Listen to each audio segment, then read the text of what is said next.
Hello guys, today I am going to discuss about the Ergo Scholarship documentation.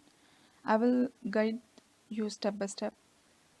Here is the Ergo official website. It's for international student scholarship. It's just like all the regional scholarship.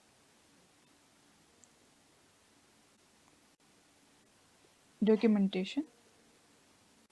We just need 3 documents: family unit of origin, income and employment status, assets and buildings. All your answers of your questions are here. Family units of origin. First of all, we have to read the attention. All the mentioned document must be authorized and translated and legalized. The family status certificate must include all the family members living in the same address, siblings, parents. If your siblings is not residing with the family origin, you will get the marriage certificate and the residency certificate. And the other side, grandparents, uncles, aunts also included in your family.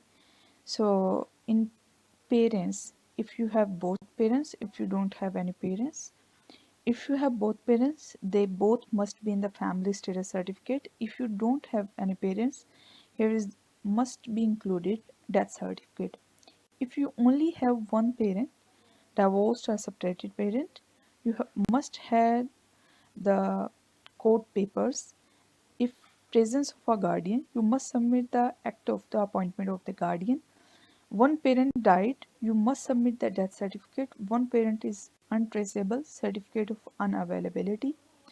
The father didn't recognize the child, you must submit the birth certificate. And the next one is income and employment status. Here's the attention.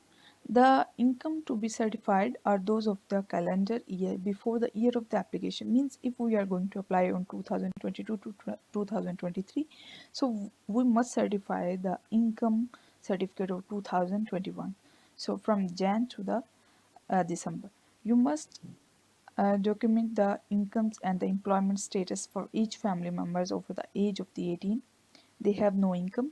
If they are non-working student, you must provide the certificate of the enrollment.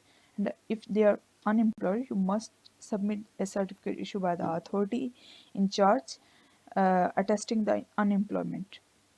They have an income: pensioner, worker, working student. Here's all the details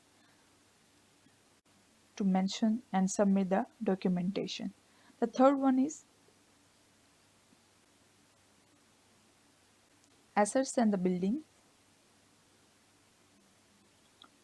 You must document the movable assets and buildings owned by each member of the family units over the age of the 18. Movable assets, buildings.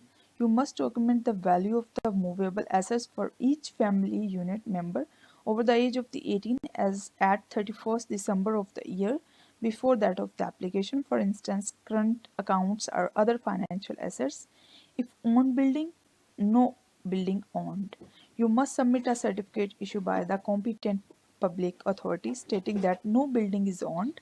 You must submit the certificate issued by the competent public authority stating all the building owned by each member of your family. In case there is a mort mortgage on one of or more buildings, you must declare the amount of any residual loan as at 31st December of the year before that of the application. Here's all the answer of your question. If you want and ask more question, you must ask in the comment. So mainly we just need the 3 documents for this scholarship. And listen, there's a no any relation between the visa document and the scholarship documents. It's a totally different. You can provide according to these instructions. Thank you so much. For the further inquiries, please watch my more videos.